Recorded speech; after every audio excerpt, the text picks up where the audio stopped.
The men of Special Forces ODA 594 moved through the mountains of Afghanistan, hunting Taliban and al-Qaeda fighters. They're young, fit, highly trained, elite American warriors deployed to the front lines of the war on terror. But there's one operator who doesn't quite fit the profile. With a gray-bearded, withered face, at 72, Billy Waugh should be home enjoying retirement, not calling in airstrikes in the Hindu Kush. Yet here he is, keeping pace with men half his age. He survived Korea as a paratrooper, was shot in the head as a Green Beret in Vietnam, hunted the world's most dangerous terrorists to the CIA. 9 years ago, he came inches away from taking out Osama bin Laden. Now he's back to finish the job.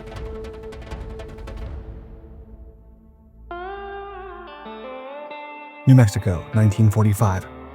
William Dawson Waugh, known to most as Billy, stood on the side of a highway, thumb out, squinting against the desert sun. He was only 15 years old, but he was on a mission. Back home in Bastrop, Texas, he'd met two Marines who had just gotten back from the war in the Pacific with stories to tell. Billy wanted in, but he was far too young to enlist in Texas. Maybe, just maybe, if he could make it to California, they'd let him join up there. After all, he'd heard the minimum age there was only 16. He was still a year shy, but with any luck, he might just get away with it. Taking his chances, he ran away from home and began hitchhiking his way to Los Angeles, determined to make his dream a reality. Now, he was 650 miles through the journey, about halfway there. Suddenly, a police car pulled up alongside him. The officer asked for ID, but Waugh had none. He asked where the boy was going and why. Waugh refused to answer. Within minutes, he was sitting in the Las Cruces police station, calling his mother to wire him bus fare home. Upon arrival, his mother gave him what he later recalled as, quote, a lengthy lecture and a firm belt whipping.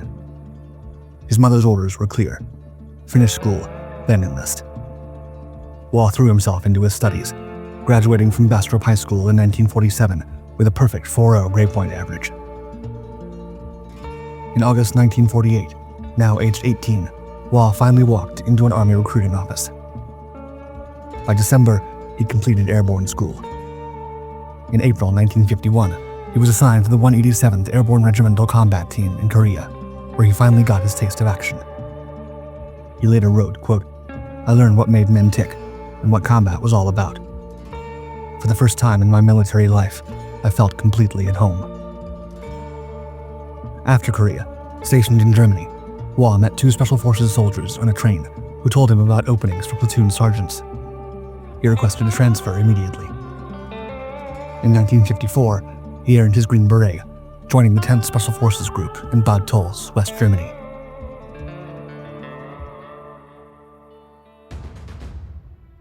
By 1961, the United States was ramping up its involvement in Vietnam, and the Army was deploying Special Forces A-teams to Southeast Asia. Waugh arrived in South Vietnam that year with his Operational Detachment Alpha, ready to put his training to work. His mission was straightforward in theory, but brutally difficult in practice. Work alongside civilian irregular defense groups, local tribesmen and villagers, and train them to fight the Viet Cong and North Vietnamese forces. Waugh operated in both South Vietnam and Laos, moving through jungle villages, building relationships with indigenous fighters, teaching them tactics and weapons handling. The work was dangerous and often thankless. Villages that cooperated with special forces became targets. The enemy was everywhere and nowhere, but Waugh thrived in the chaos. By 1965, he was serving as team specialist for 5th Special Forces Group A-Team A321 at Camp Bung San in Binh Dinh Province. The team was commanded by Captain Paris Davis, a young officer Waugh would later call one of the finest men he'd ever served with. In mid-June 1965, intelligence reported a Viet Cong base camp in the area, manned by a few hundred guerrillas. Davis, Waugh, and two fellow Special Forces soldiers guided an indigenous company toward their objective on the night of June 17th.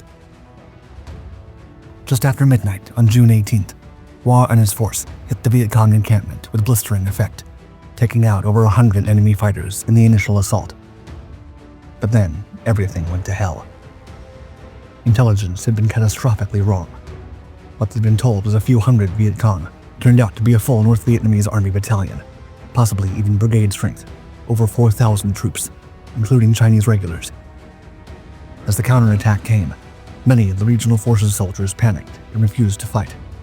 The small American team found itself pinned down and surrounded. The fighting raged for 19 hours straight. Hand-to-hand combat, airstrikes called in, danger close, ammunition running low. One by one, every member of the A-team was hit. Waugh took the first round in his knee, then his ankle. The Soviet-made round entering near his big toe and exploding out the other side, shattering everything in between. His foot became a fountain of blood. He crawled toward cover, dragging his mangled leg through the feces-laden paddy water. Then came the shot to the head. The bullet ricocheted off bamboo before striking him, slicing a 2-inch gash across his forehead. It bled like an open faucet. Waugh instantly fell to the jungle floor.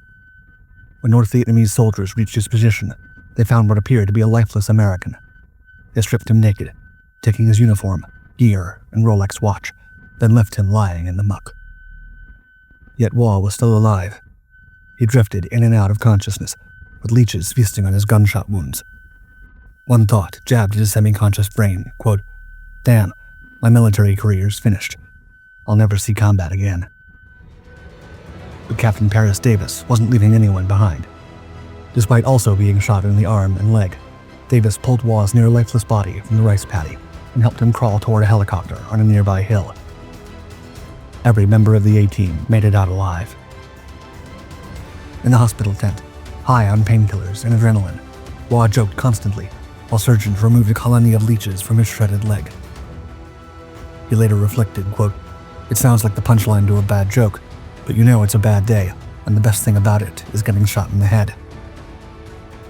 Waugh spent the rest of 1965 and much of 1966 recovering at Walter Reed Hospital in Washington, D.C. Doctors told him he'd almost lost the leg entirely. For his actions at Bong Son, he received the Silver Star and his 6th Purple Heart. Paris Davis would eventually receive the Medal of Honor, though it would take nearly 60 years. Fortunately for Billy Waugh, his subconscious fear was to prove unfounded. Indeed, far from being over, his military career was only just beginning. And having survived such a shocking brush with mortality, he was more fired up than ever.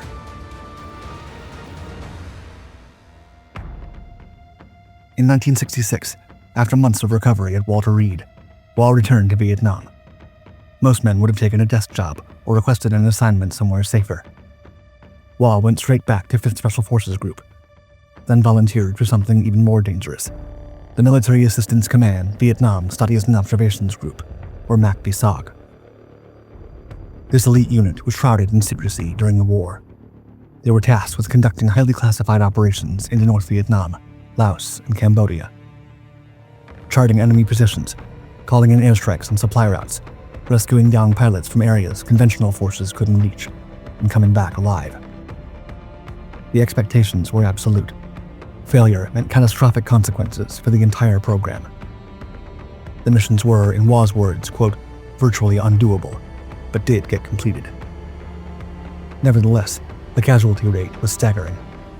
Every single person who served in SOG paid with either their life or some kind of war wound, often serious. Waugh would add 2 more Purple Hearts to his collection, bringing his total to 8. On one mission near Khe Sanh, Waugh watched an F-8 Crusader streak overhead and crashed into the jungle. He grabbed 2 other SOG men and took off into the bush. They found the pilot hanging from his parachute in the trees about 20 miles away.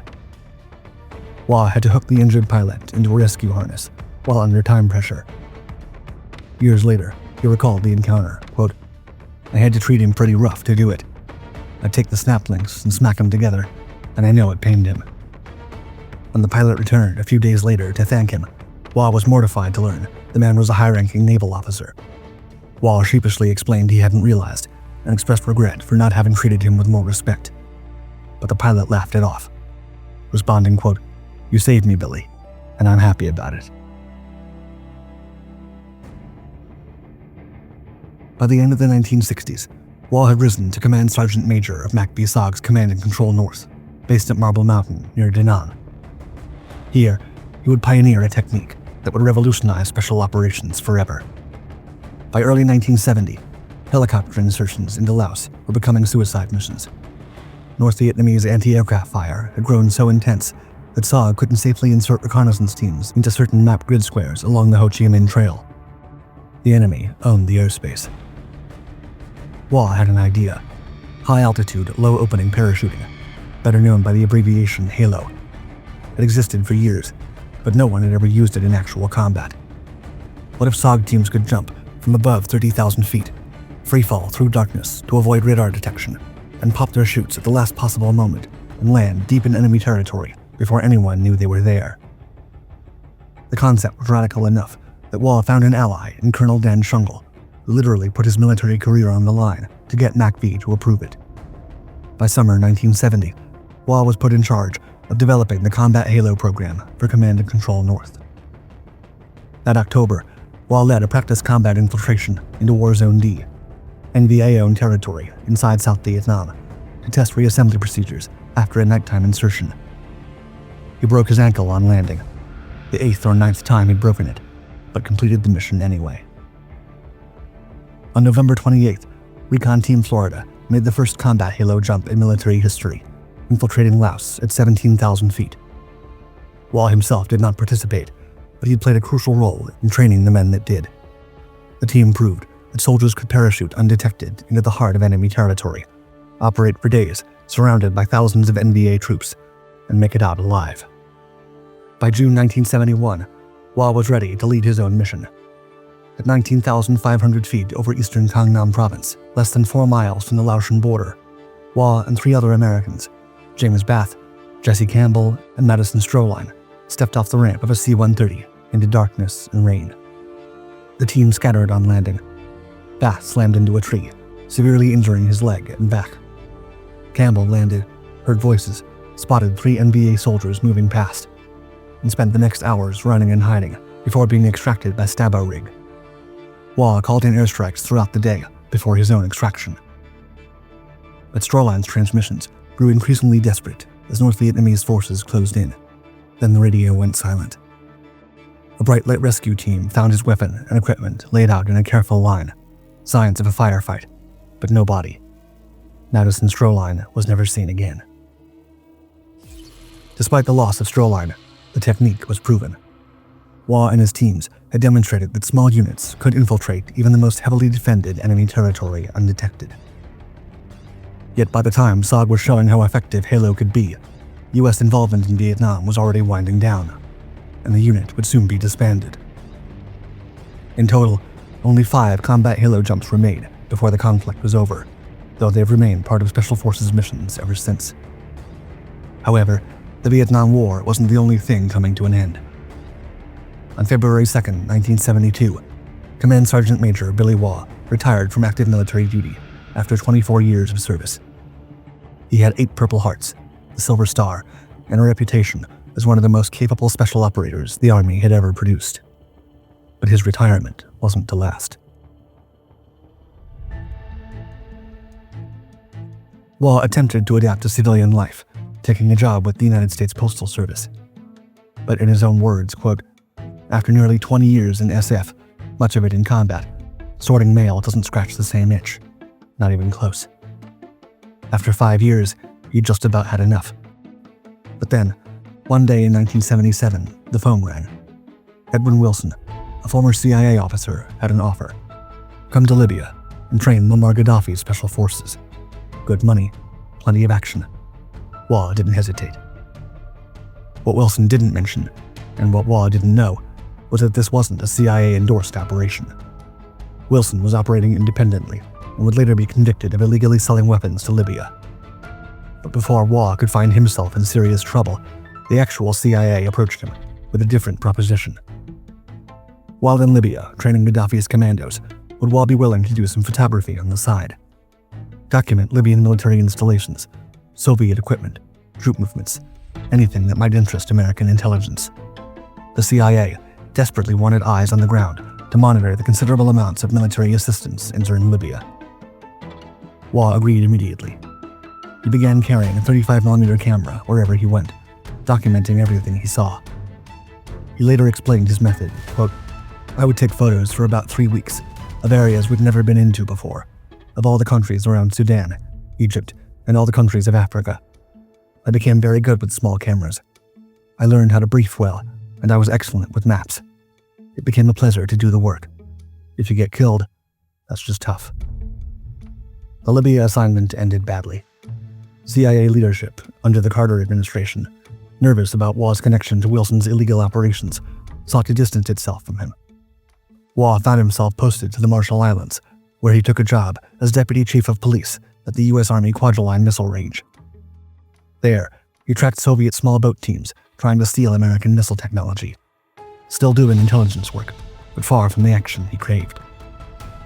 But by the late 1980s, Waugh had returned to the CIA. His skills were simply too valuable to waste. His ability to operate alone in hostile territory, his patience, his skill with cameras and maps. These were exactly the skills the agency needed for its most sensitive surveillance operations.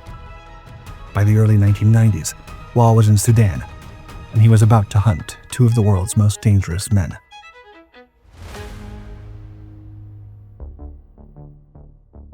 In 1992, the CIA tasked Waugh with surveilling a man living in the Sudanese capital of Khartoum. Osama bin Laden was already on the agency's radar as the founder of al-Qaeda. But as Waugh later recalled, he was, quote, not considered an especially high-level assignment, and Khartoum was so completely saturated with miscreants and no-good bastards that my hunting wasn't limited to this one tall Saudi exile. But Waugh took the job seriously. Bin Laden had several support sites around Khartoum, and Waugh established an observation post in a building 6 or 7 stories tall, overlooking one of them. Waugh explained, quote, I knew where he lived, so I set up a deal where I could watch him from above in another building. I had to stay in there by myself because all the other side has to do is see one somebody go in there they don't know and you're gone. From his observation post, Waugh watched bin Laden arrive at the support site every single day. But Waugh needed to get closer, to gather intelligence the cameras couldn't capture. So he started jogging. In the early hours of every morning, between midnight and 4 a.m., Waugh would go running past bin Laden's compound, keeping an eye on the al-Qaeda leader's house. He explained his logic, quote, it's a good cover, because Americans do stupid things, and jogging is stupid to them. So they're not going to tag along with you, because they don't want any part of it. The jogging routine became so regular that Waugh grew confident in how close he could get. At one point, he told his CIA superiors that he was near enough to take bin Laden's life with a pencil. Years later, he explained exactly how he would have done it, quote, I would have driven it right through his eyes, because if I went for his heart, I might miss by 4 inches and just piss him off. Because if you get a pencil stuck in you, you're gonna react. But Waugh wasn't authorized to eliminate bin Laden. Instead, he pitched plans to capture the terrorist, but the recommendations went largely ignored. Washington wasn't ready to act. After monitoring him for nearly a year, Waugh firmly believed that bin Laden posed a serious threat and needed to be dealt with as soon as possible. But he was reduced to simply gathering intelligence. Yet soon, the CIA would give him another target, and this time, capture was on the agenda. In early 1993, Cofer Black, the CIA station chief in Khartoum, had a problem. Venezuelan terrorist Ilich Ramirez Sanchez, better known as Carlos the Jackal, was somewhere in Sudan, under the protection of Hassan al-Turabi, a powerful Muslim fundamentalist leader. Carlos had carried out some of the most infamous attacks of the 1970s and 80s, and was now the world's most wanted man. But no one had photographed him in over a decade. Black summoned Waugh.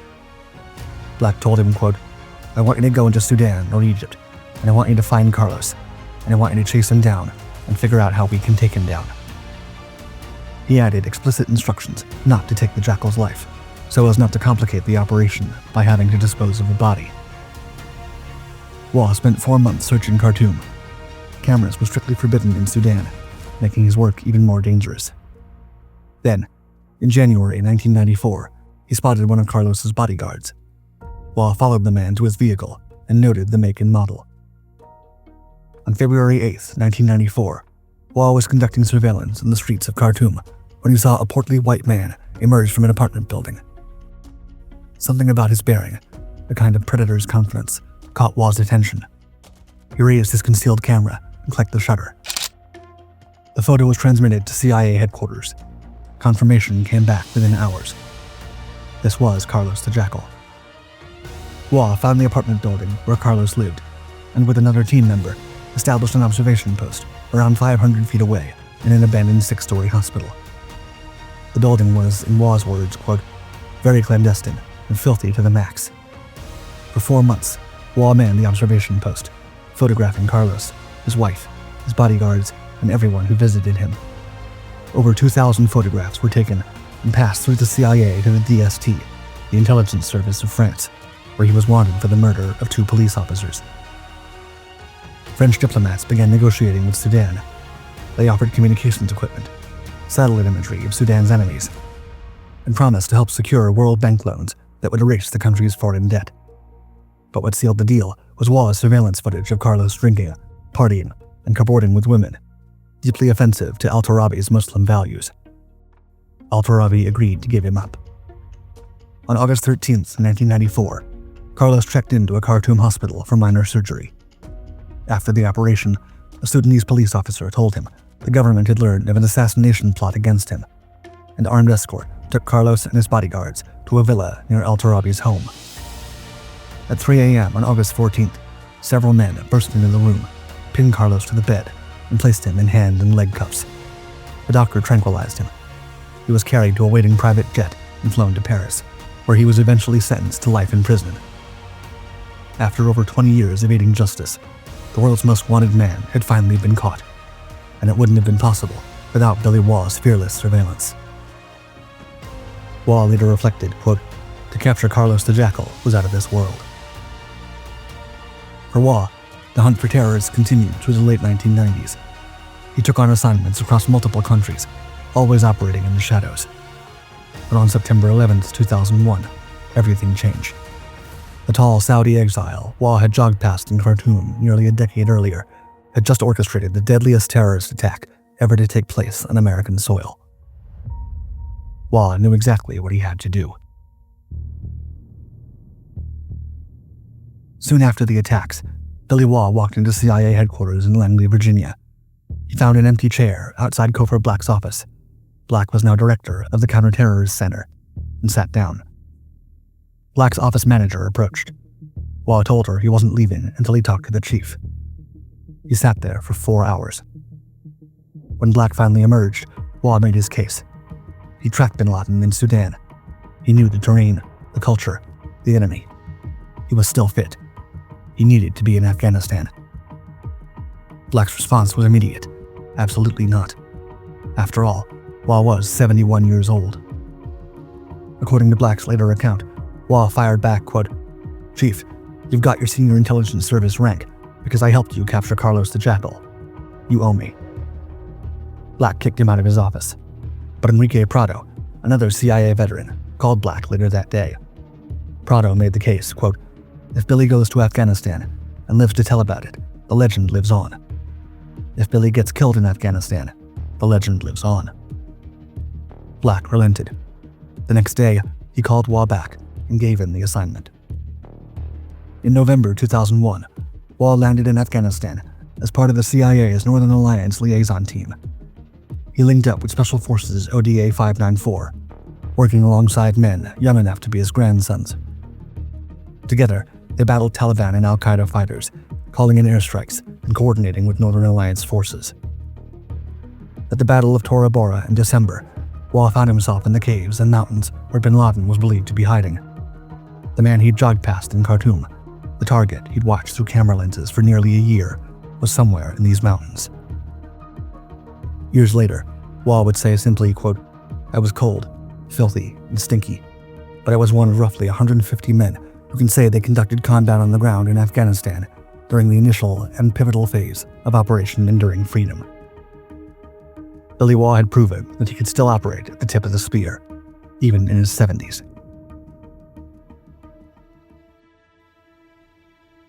Waugh retired from the CIA in 2005 after nearly 3 decades with the agency. He'd spent more than 50 years in clandestine operations across 64 countries, from Korea to Afghanistan. By any measure, it was time to rest. But Billy Waugh didn't know how to rest. In the early 2000s, He often visited the John F. Kennedy Special Warfare Center and School at Fort Liberty, North Carolina. He'd show up unannounced, ready to teach young special operations officers, NCOs, and warrant officers everything he'd learned across 5 decades of war. Major General Pat Roberson later reflected, quote, "He was unselfish with his time, and very unselfish about wanting other people to be as successful as he was. To me, that's the mark of a true leader." Even into his 80s, Waugh kept himself listed on his website as, quote, "a contractor for my present outfit." When asked in 2011 why he insisted on remaining so active at age 81, instead of simply retiring and enjoying his golden years, Waugh's answer was simple, quote, "If the mind is good and the body is able, you keep on going if you enjoy it. Once you get used to that, you're not about to quit. How could you want to do anything else?" His wife Lynn understood him perfectly. When General Brian Fenton, commander of U.S. Special Operations Command, jokingly suggested Waugh come back and jump out of aircraft again, Lynn had to interject, quote, "Don't say that. He'll do it." On April 4th, 2023, Billy Waugh passed away at the age of 93. A memorial service was held at U.S. Special Operations Command headquarters at MacDill Air Force Base, presided over by General Fenton. During the ceremony, Command Sergeant Major Josh King called the roll. One by one, men responded to their names. "Here, Sergeant Major." Then King called one final name. "Sergeant Major Waugh!" Silence. "Sergeant Major William Waugh!" Silence again. "Sergeant Major William Dawson Waugh!" After a moment's extended silence, came the 3 volleys of a 21-gun salute, followed by a bugler playing taps. General Fenton read from Waugh's autobiography, his dedication to Special Forces soldiers and those who had fallen in action, quote, "You've been in my life for so long. I'll work at that job until I join you." Fenton added simply, quote, So Billy, you did it. And so much more.